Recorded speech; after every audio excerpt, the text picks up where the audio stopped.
নমস্কাৰ বিদ্যালয়সমূহত 2025-26 বৰ্ষৰ স্কুল এনুৱেল গ্ৰান্টৰ 50% ধন ইতিমধ্যে মুকলি কৰি দিছে আৰু এই ধন ব্যৱহাৰ কেনেকৈ কৰিব লাগিব তাৰো এটি গাইডলাইন প্ৰকাশ পাইছে। আজি ভিডিঅ'টিত মই আপোনালোকক গাইডলাইনটোৰ বিষয়ে বুজাব চেষ্টা কৰিম। কাইণ্ডলি ভিডিঅ'টি শেষলৈকে চাব, চাই থকা অৱস্থাত লাইক এণ্ড শ্বেয়াৰ কৰিব আৰু চেনেলটো যদি এতিয়াও ছাবস্ক্ৰাইব কৰা নাই কাইণ্ডলি ছাবস্ক্ৰাইব কৰিব। আপোনালোকে স্ক্ৰীনত গাইডলাইনটো দেখিব পাইছে আৰু ইয়াত উল্লেখ কৰিছে যে 2025-26 বৰ্ষৰ বাবে 39,515খন বিদ্যালয়ৰ বাবে 50% এনুৱেল গ্ৰান্ট অনুদান মুকলি কৰা হৈছে আৰু এই অনুদান বিদ্যালয়সমূহে নিজৰ নিজৰ প্ৰয়োজন অনুসৰি অগ্ৰাধিকাৰৰ ভিত্তিত ব্যৱহাৰ কৰিব লাগিব। আৰু ইয়াতে বোল্ড লেটাৰত লিখিছে যে APDCLক অৰ্থাৎ কাৰেণ্টৰ যি বিল সেই বিল পৰিশোধ কৰাটো সৰ্বপ্ৰথম প্ৰাধান্য দিব লাগিব। ফাৰ্ষ্ট প্ৰিফাৰেন্সটো APDCLৰ বিল পৰিশোধটোত কৰিব লাগিব আৰু যি ধন প্ৰাপ্ত হৈছে বিদ্যালয়বিলাকে পাইছে তাৰ 10% ধন বা অনুদান বাধ্যতামূলকভাৱে স্বচ্ছতা কাৰ্য পৰিকল্পনা অৰ্থাৎ স্বচ্ছতা একশ্যন প্লেনৰ বাবে ব্যৱহাৰ কৰিব লাগিব। বিদ্যালয়সমূহে চলন্ত পানীযুক্ত শৌচালয়ৰ ৰক্ষণাবেক্ষণ, পৰিষ্কাৰ পৰিচ্ছন্নতা, হাত ধোৱাৰ সুবিধা, নিৰাপদ খোৱা পানীৰ ব্যৱস্থা আদিৰ বাবে স্বচ্ছতা কাৰ্য পৰিকল্পনা অৰ্থাৎ স্বচ্ছতা একশ্যন প্লেন প্ৰস্তুত কৰিব লাগিব আৰু এই স্বচ্ছতা একশ্যন প্লেনৰ সৈতে এই পত্ৰৰ সৈতে সংলগ্ন কৰা হৈছে বুলি লিখিছে।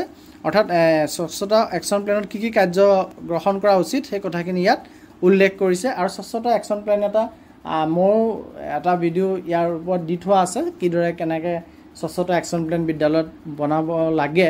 আপোনালোকে সেই ভিডিঅ'টো চাই ল'লেও বহু কথা জানিব। তাৰ কাৰণে আপোনালোকে চেনেলটো ছাবস্ক্ৰাইব কৰি পেলাই স্বচ্ছতা একশ্যন প্লেন বুলি চাৰ্চ কৰিব আৰু ভিডিঅ'টি আপোনালোকে এবাৰ যদি প্ৰয়োজন বোধ কৰে চাই ল'ব।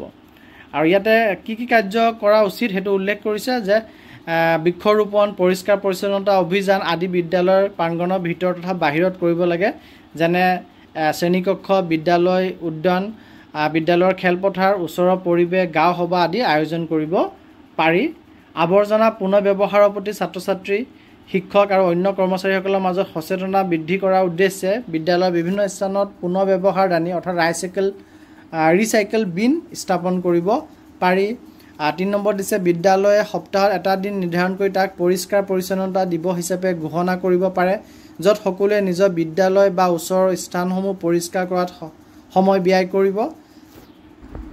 4 নম্বৰত দিছে বিদ্যালয়ত বিশুদ্ধ খোৱা পানী, হাত ধোৱা, শৌচালয় ব্যৱহাৰ, বিদ্যালয় পৰিষ্কাৰ আদিৰ উদ্দেশ্যে বিশুদ্ধ আৰু পৰিষ্কাৰ পানীৰ যোগান নিশ্চিত কৰিব লাগিব আৰু পৰিষ্কাৰ পানী সংৰক্ষণৰো ব্যৱস্থা কৰিব বা থাকিব লাগিব।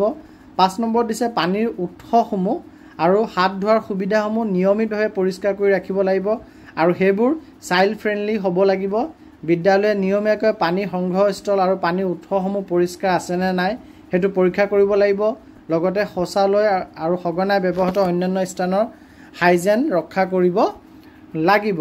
6 নম্বৰত দিছে বিদ্যালয়ত ছাত্ৰ আৰু ছাত্ৰীসকলৰ বাবে পৃথক শৌচালয়, উভয়টো বিশেষ প্ৰয়োজন সম্পন্ন ছাত্ৰ ছাত্ৰীৰ বাবে উপযোগী হ'ব লাগিব অৰ্থাৎ CWSN ফ্ৰেণ্ডলি হ'ব লাগিব আৰু য'ত প্ৰতিটো শৌচালয়ত ইউনিটত এটা শৌচালয় আৰু 3টা প্ৰস্ৰাৱগাৰ 40জন ছাত্ৰ ছাত্ৰীৰ অনুপাতে থকা উচিত। এটা মানে লেট্ৰিন আৰু 3টা ইউৰিনেল থাকিব লাগিব 40 ষ্টুডেণ্টৰ এগেইনষ্টত।